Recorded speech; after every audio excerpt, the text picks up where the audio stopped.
Hey everyone, welcome back to the channel. Thanks for tuning in for another episode.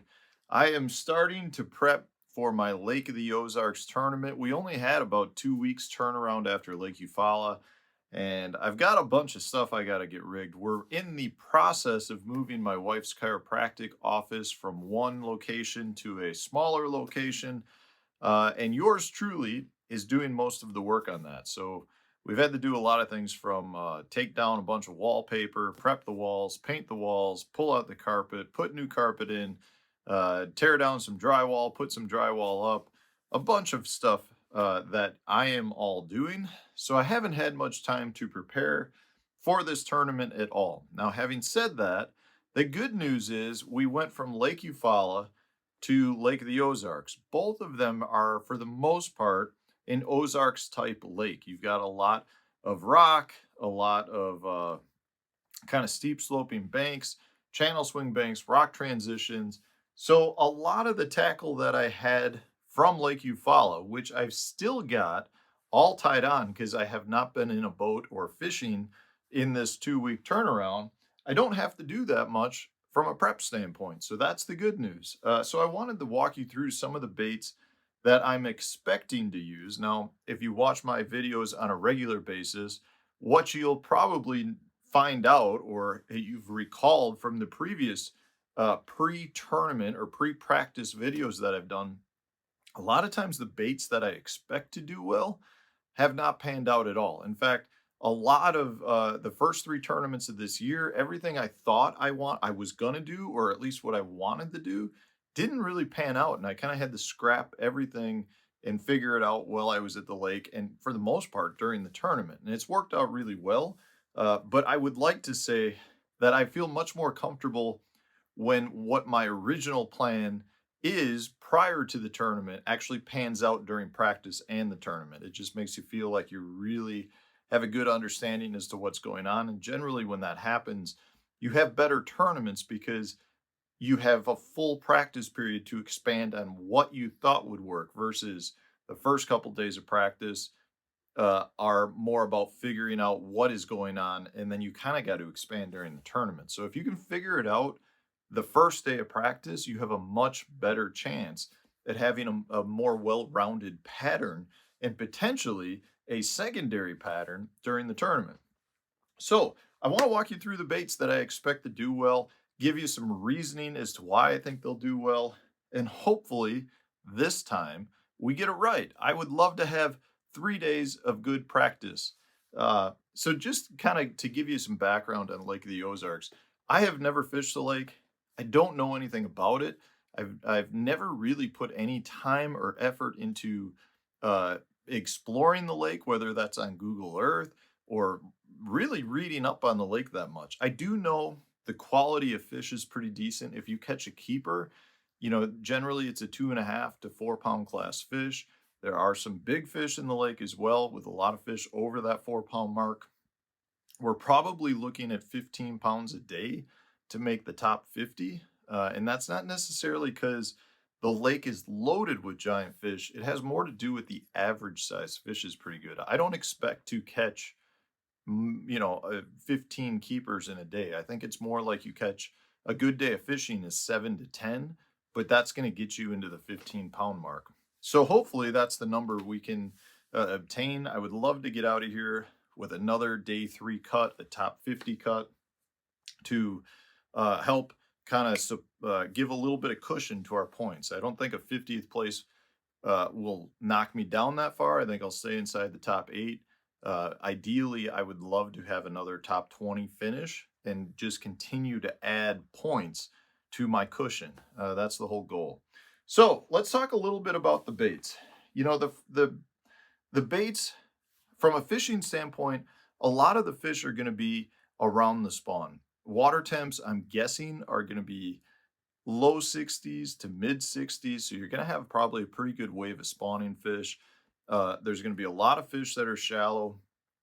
I think that's going to be the primary pattern, is going to be shallow fishing.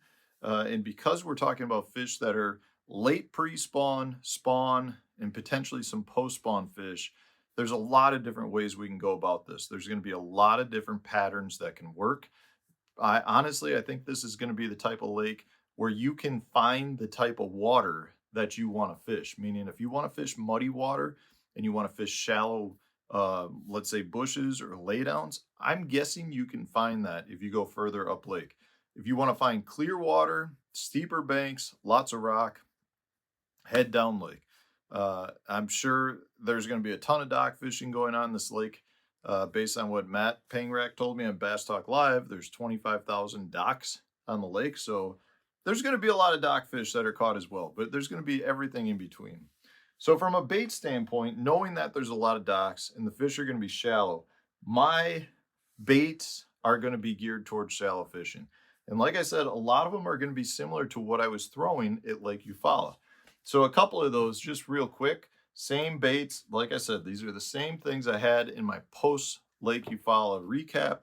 We're going to be looking at some jigs. I do know Lake of the Ozarks is a big jig lake, and I'm going to be throwing the Kitech casting jig, 1/2 ounce tungsten, and it's the same reasoning. It's a rock lake. If I'm going to be fishing a jig on rock, I prefer a tungsten head. This little Kitech casting jig with a 3-inch Berkeley pit boss on the back catches me fish anytime I throw it. So it's one of my favorite jigs, just specifically geared up around rock. So I'm going to have that on. I'm going to have my Max Scent Creature Hog paired up on the 1/8 ounce hover rig. You saw me catch a lot of fish at Eufaula on this. I expect this to be a big player again for a couple of reasons. One, we're going to have that same sort of rock, a lot of stair-step rock, a lot of rock transitions, and that hover rig does a really good job at gliding over the top. But because we're talking about spawning fish again, there's not many baits I know that have a better quick erratic darting motion that triggers a bedfish into biting than the hover rig. And with that Max Scent Creature Hog on it, it really does a great job of darting once it hits the bottom. So you let it fall, it's on the bottom, you give it a quick pop, and that bait, instead of coming vertical, shoots horizontal. Great way at triggering those shallow fish to bite. So I expect that to be a big player. I caught a bunch of fish on a chartreuse and white swim jig with a Berkeley the Deal on the back. I expect this to be a big player, to be skipping around all the docks. I expect there to be a ton of docks, a ton of cables. So when you're dealing with that, a swim jig's a really good option because it skips really well and it comes past those dock cables without getting hung up for the most part. So I expect to do pretty well throwing that as well. So we're going to have a swim jig tied on. We're also just carrying over again from Eufaula. Now, this was a bait I did not catch anything in the tournament on, but this is a Berkeley slobber knocker with the power stinger on the back. Again, this is another great dock bait. You saw me catch a bunch of fish at Clark's Hill on vibrating jigs. That was a dock tournament for me, so I want to have a vibrating jig rigged up like the slobber knocker and the power stinger for Lake of the Ozarks, home of dock fishing. The last one that I'm basically taking or carrying over from Eufaula is going to be a smaller swim bait. This is a 3.8 size swim bait on a 1/4 ounce head. Again, just a nice basic bait to be skipping around some shallow points, maybe some rock transitions. Maybe I see a few fish on the graph that are suspended up a little bit higher. But anytime you're talking about the Ozarks region, I love to have a small swim bait tied on. Just a good way to generate some bites. So those are the ones that I expect to do well that I carried over from Lake Eufaula. Now, there are some baits that I didn't have tied on at Eufaula that I think will play here based on water temperature and having prior success in the Ozarks region on these baits. So the first one is going to be a Berkeley Chapo. I expect there to be a decent topwater bite. Now this video, I'll have this video air during my practice period. Not that I am really trying to hide anything, but there's no reason to maybe cue my competitors onto something that maybe they weren't thinking about, but I do expect there to be a good topwater bite. You're talking about a lot of fish that are up shallow. Water temps, I'm assuming, are going to be in the 60s. And if I'm up on the bank looking for bedfish, or looking for cruising fish or covering, maybe I get on a dock pattern and I want a bait to throw between docks to cover water quickly, I think a Chapo is going to be a really good player. So I'm going to definitely have one of them tied on. I also know Lake of the Ozarks is a huge spinnerbait lake. So I'm expecting to have a spinnerbait tied on to throw around some of those docks, maybe some laydowns on the bank. Maybe you get some isolated boulders. A spinnerbait is a great one to chunk around. This is the Berkley Power Blade Compact. So you can see most of the weight is up the shank. I really like this during the spring period. I like the compact version as well as the Berkley ones because it's got the really long hook shank. So you don't need a trailer. And what that does is a lot of the fish in the spring like to nip at your baits or like to come up and push the baits because they're not actually trying to eat it. They're trying to keep it away from their bedding area. And when you have a longer hook shank like that, as well as more weight transferred to the back of the bait, it allows the fish a better opportunity to get that bait when they actually do just nip at it. You have a better chance of getting them with the hook. So we're going to go with a straight chartreuse and white. Excellent spinnerbait, one I've been having a lot of success with. You saw me throwing another one of the power blades, the double Colorado, Indiana at Lake Eufaula. I'm just going to switch that one out for a more standard willow / Colorado combination. May drop that down to double willow depending on water clarity. If we've got a little bit of color, then I'll stick with the single blade Colorado with the willow. Another one that I think could be a big player is a floating worm. This is the Zoom floating worm. You can see this pack of whites, I've actually dyed it so the tails are a little bit pink. I just put a couple of red worms in there for a couple of weeks so I get a little bit of color difference on the end. But a floating worm is an excellent Ozarks bait during the spawn period. Had lots of good tournaments on other Ozarks fisheries. Now, again, I haven't fished Lake of the Ozarks, but I expect it to be a good bait here as well. And again, this is going to be one of those baits that I can fish around between docks, down the bank, if there's a piece of wood in the bank. It's just one of those things I like to cover a lot of water with. It's a good bait to kind of just help you determine where there are fish. So with a lake this big, I'm not expecting every pocket and cove to have fish in it. I'm more expecting to run into a pocket or a creek arm where you get a bunch of bites and then maybe fish 2 or 3 where you don't get any bites. Well, a floating worm is a really good bait to kind of just key you in on what some of those areas are that have a bunch of fish. Because you can fish it relatively quick. A lot of fish will show themselves even if they don't commit to it. It's just a good bait. It's one of my favorites to throw this time of year. So I'm going to have one of those tied on. And then the last one, I think, is another one that you can't necessarily ever rule out any time of year. But it's just the Max Scent Berkley 5-inch General. I'm going to wacky rig this, so I'll have this set up to throw around the insides of docks. Again, if I get a lay down, any sort of isolated cover that I think may have a bedding fish on it.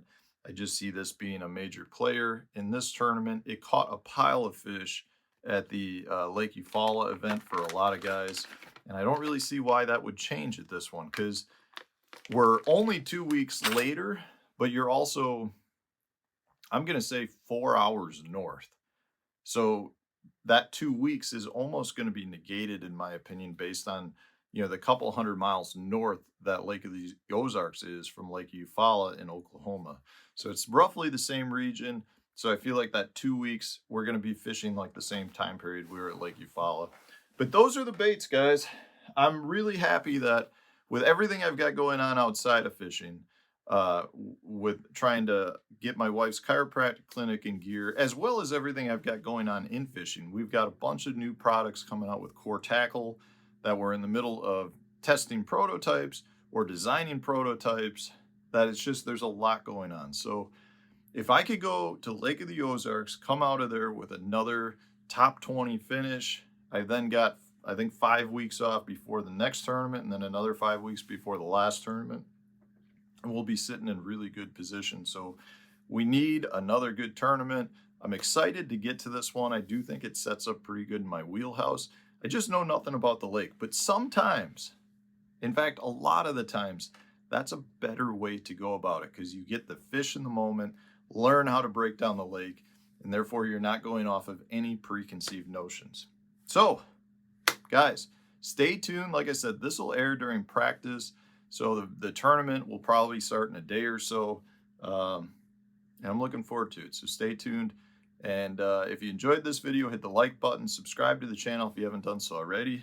And we'll have a new video coming out tomorrow for you.